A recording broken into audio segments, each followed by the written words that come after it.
साथियों नमस्कार, मैं महेश चंद्र कौशिक अपने YouTube चैनल पर एक बार फिर से आप सभी का स्वागत करता हूं। नवंबर 2021 में मैंने मेरे चैनल पर एक वीडियो डाला था कि इस समय pharma, health care, diagnostic, laboratory आदि के जो सेक्टर है, ये फार्मा कंपनियां जो है, हेल्थ केयर हॉस्पिटलिटी जो सेक्टर है, जो डायग्नोस्टिक लैब सेक्टर है, वो सब शेयर अभी भारी मात्रा में गिरे हुए हैं। उसमें मैंने आपको एक हेल्थी नामक ETF बताया था कि ये ETF अभी 8.69 पे ट्रेड कर रहा है। इसमें यदि SIP की जाए तो आने वाले समय में आपको बेहतर रिटर्न मिल सकते हैं। तो आज उस ETF का प्राइस, हेल्थी ETF का प्राइस जो है 10.48 हो गया है, यानी 8.69 के उस वीडियो के समय से बढ़ करके आज 10.48 हो गया। जिन्होंने उस समय मेरी बात मान के SIP की होती तो उनको इस ETF के अंदर 20 से 22% का रिटर्न अभी तक मिल गया होता। जिन्होंने उस समय वो वीडियो नहीं देखा, उनके लिए मैं उस वीडियो का लिंक इस वीडियो की डिस्क्रिप्शन में प्रोवाइड करा दूंगा, आप उसको बाद में देख सकते हैं।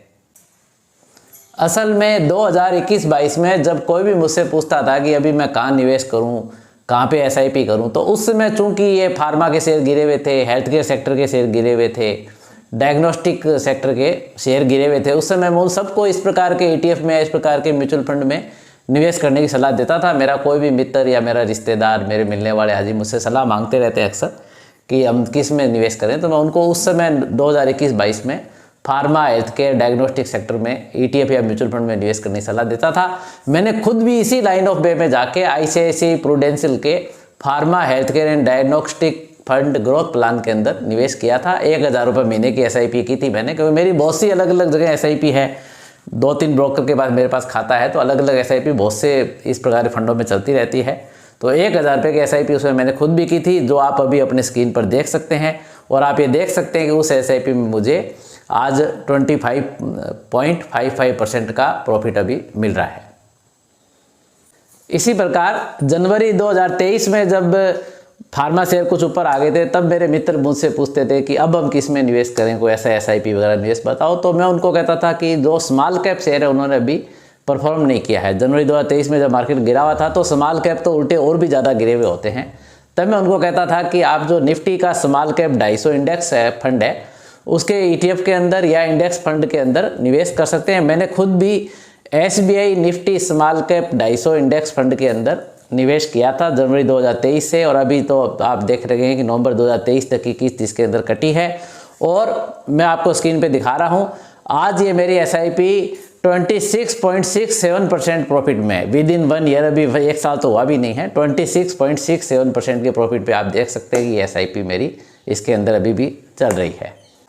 तो अब मेरे मित्र, मेरे मिलने वाले, मेरे रिश्तेदार ये पूछते हैं कि अब जब निफ्टी 20,000 के पॉइंट को क्रॉस कर गया है, शेयर बाजार अभी अपने ऑल टाइम हाई पे, तो क्या अभी भी कोई ऐसा सेक्टर बचा है जिसमें निवेश कर सकते हैं? क्योंकि अब तो लगभग सभी सेक्टरों के शेयर बहुत ज़्यादा ऊपर बढ़ चुके हैं। तो मेरा उत्तर उनको यही होता है कि जी हाँ, आज भी अभी 2 ऐसे शेयर बचे हैं जिनके अंदर आप SIP कर सकते हो। ये निवेश की बात नहीं हो रही, SIP की बात हो रही है। और मैंने खुद दिन में SIP की है।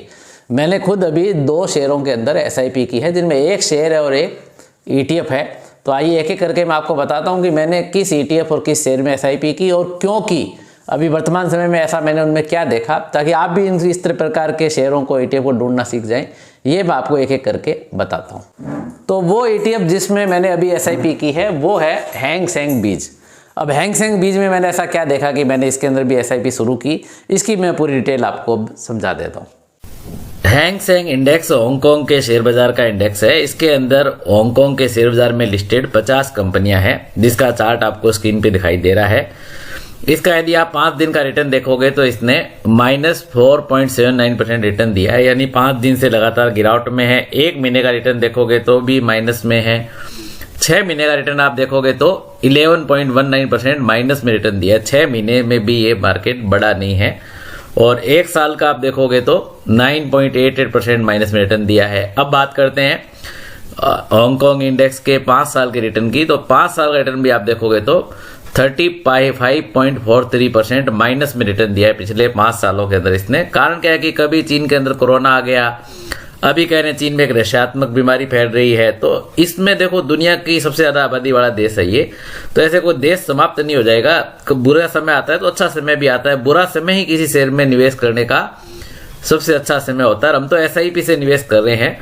और अधिकतम भी आप इसका चार्ट देखो, अधिकतम इसका देखोगे तो आप आश्चर्यचकित हो जाओगे कि ये 1994 में हैंग सेंग का इंडेक्स जो था 11,000 के स्तर पे था, आज 16,000 के स्तर पे थे। 1994 के स्तर से ये ज्यादा नहीं बढ़ा है। फिर आप देखो ये 1997 में ये 14,000 के स्तर पे था, आज आपके हैंग सेंग का इंडेक्स 16,000 के स्तर पर है।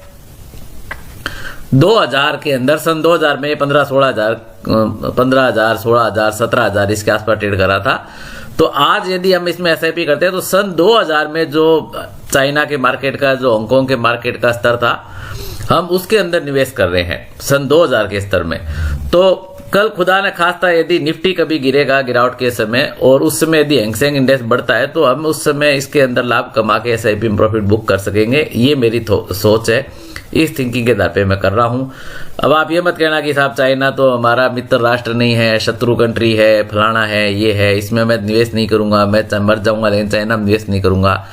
तो ऐसा कुछ नहीं है। व्यापार पूरी दुनिया में होता है। इंडिया की गवर्नमेंट खुद चाइना से व्यापार करती है, तो पूरी दुनिया में आपस में कंट्रीज एक दूसरे से व्यापार करते हैं।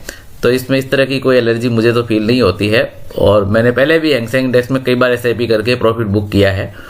और ये देखो 2007 में ये 30,000 के लगभग इसने अपना हाईएस्ट स्तर बढ़ाया था। तो 2007 के हाईएस्ट स्तर के बाद इंडिया का मार्केट तो रिकवर हो गया, लेकिन आपका हैंग सेंग का बाजार अभी तक रिकवर नहीं हुआ है 2007 के बाद। और 2015 में भी 27,000 के आसपास इसका हैंग सेंग इंडेक्स का स्तर था। 2018 में इसने फिर से 31,000 का हाई बनाया था। 2018 में इसने फिर से 31,000 का हाई बनाया था। तो यानी हैंग सेंग की विशेषता इसमें गिरावट भी ज्यादा होती है और बढ़ता भी बहुत जो तेजी से है। 2007 में 30,000 का स्तर बनाकर के ये 15,000 तक गिर गया था 2009 में, और फिर से इसने वापस जो है 2018 में 33,000 तक का स्तर, हाईएस्ट स्तर बना दिया था। उसके बाद ये कोरोना की समस्या और इस तरह के वायरसों की समस्या आने लगी, तो ये फिर से गिरते गिरते इसने अभी लोवेस्ट पॉइंट 14,000 का टच किया था। और 14,000 के पॉइंट से जब रिकवरी आना स्टार्ट हुई है, मैंने तो 14,000 के स्तर पे भी एसआईपी की थी, और फिर ये 16, 17, 19,000, 20,000 तक गया था। तो 20,000 तक मैंने इसके अंदर प्रॉफिट बुक कर लिया था। और अब ये वापस गिरावट में चल रहा है, तो मैंने इसके अंदर वापस एक नई एसआईपी हैंग सेंग इंडेक्स में स्टार्ट कर दी है। अब इसके पी रेशो के अनुपात में देखते हैं इसको। पी रेशो के हिसाब से यदि इसको देखते हैं तो हैंग सेंग इंडेक्स का पी रेशो अभी 7.80 चल रहा है। हैंग सेंग इंडेक्स का भी पी रेशो जो है 7.80 चल रहा है। निफ्टी का पी रेशो आप यदि पिछले 20 सालों का देखेंगे, ये एक ऐसी साइट से मैंने लिया है 2023 के अंदर, ये महीने वाइज दिया हुआ, इसके अंदर मंथ वाइज इन्होंने दे रखा है। तो अभी ये 21 के स्तर पे करीबन ये निफ्टी का पी रेशो वर्तमान के अंदर 2023 के अंदर चल रहा है। तो कहाँ तो निफ्टी अभी 21 के पी पे ट्रेड कर रहा है, और कहाँ हैंग सेंग जो है अभी 7.80 के स्तर पे ट्रेड कर रहा है। तो लगभग जो है 2.5 से 3 गुना सस्ता इसमें हैंग सेंग का इंडेक्स कारोबार कर रहा है। निफ्टी की तुलना में देखें तो 2.5 से 3 गुना सस्ता है पी रेशो के अनुपात से देखें तो कुल मिला के बात यह कि एक तो मैंने एसआईपी हैंग सेंग इंडेक्स में अभी प्रारंभ की है। अब ईटीएफ के बाद बात करते हैं उस शेयर की जिसमें मैंने एसआईपी की है। तो वो शेयर है पेट्रोनेट एलएनजी, जिसके अंदर मैंने हैंग सेंग बीज के अलावा एसआईपी अभी नई स्टार्ट की है। तो इसमें मैंने किन रीजन से एसआईपी स्टार्ट की है वो मैं आपको समझा देता हूँ। ये आपके सामने पेट्रोनेट एलएनजी का चार्ट है, जो भी 202 रुपए के आसपास ट्रेड कर रहा है। 5 दिन के अंदर यदि आप देखेंगे तो ये 3% ऊपर बढ़ा है। 1 महीने के अंदर यदि आप देखेंगे तो 3% का ही इसने रिटर्न दिया है। 6 महीने में ये -9.23% का इसने रिटर्न दिया है, और पिछले 1 साल के अंदर -4.65% का रिटर्न इसने दिया है। पिछले 5 साल में आप देखेंगे तो -4% का रिटर्न इसने दिया है। तो यानी ये पिछले 5 साल से लगभग स्थिर प्राइस पे ट्रेड कर रहा है।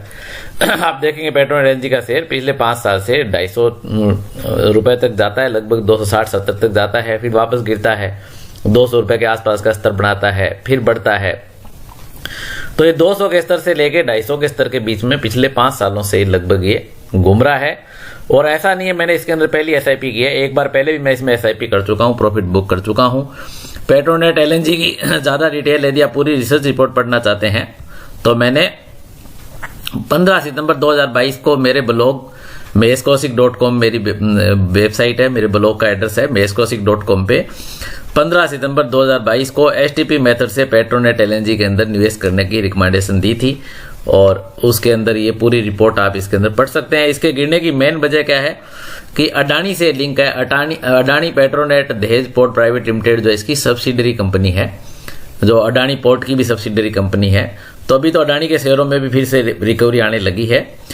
तो मैंने जब ये रिकमेंडेशन दी थी उसमें भी ये 200 रुपए के आसपास था, 15 सितंबर 2022 को। उसमें भी मैंने इसके अंदर एसआईपी की थी और इस एसआईपी के अंदर मैंने प्रॉफिट बुक 250 रुपए के करीब के स्तर पे कर लिया था। आप देख सकते हैं ये 250 रुपए का स्तर इसने सितंबर के करीब बनाया था और अब मुझे लगता है कि फिर से गिरावट आके 200 के स्तर के आसपास ये फिर से आ गए, तो वापस एसआईपी करने का उचित समय है। तो मैंने मेरी उस पिछली रिकमेंडेशन के आधार पर ही पेट्रोनेट एलएनजी की ये पूरी रिकमेंडेशन कोई मेस्कोसिक.com की पढ़ना चाहे तो इसका लिंक भी मैं इस वीडियो की डिस्क्रिप्शन में प्रोवाइड करा दूंगा। इस रिकमेंडेशन के आधार पर एक बार मैंने प्रॉफिट बुक कर ली और दूसरी बार मैंने इसके अंदर फिर से एसआईपी शुरू कर दी, क्योंकि मुझे इसमें ऐसी कोई बुरी बात दिखाई देती नहीं है। डिविडेंड पेइंग कंपनी है, डिविडेंड भी देती है। इसका वित्तीय हिसाब किताब भी देखोगे आप सितंबर की तिमाही में, आप देखेंगे कि आय इसकी 21% कम हुई है। आप कहेंगे इसकी आय कम हो गई है तो खराब कंपनी, ऐसा नहीं है। शुद्ध आय जो है बढ़ी है, शुद्ध आय जो है 8.9% बढ़ी है। मैं तो शुद्ध आय से मतलब है, ये आय में कई बार अन्य आय शामिल होती है, तो अन्य आय तो अस्थायी प्रकृति की होती है। इन्होंने मान लो कोई एसिड बेची और वो आय में जुड़ गई, उसके बाद अगले तिमाही में थोड़ी वो एसिड बेचेंगे। तो शुद्ध आय जो है इसकी ईयर ऑन ईयर जो है 8.91% बढ़ी है और इसकी ईपीएस भी ईयर ऑन ईयर 8.78% बढ़ी है। शुद्ध लाभ इसका जो है 38.82% बढ़ा है। तो मुझे इसमें ऐसा कोई खराब नहीं लगता है। आप वित्तीय मामले इसके और ज्यादा देखना चाहते हैं, यहाँ जब क्लिक कर देंगे गूगल पे से ढूंढ करके तो इसकी और ज्यादा वित्तीय रिपोर्ट आपको पूरी दिखाई दे जाएगी।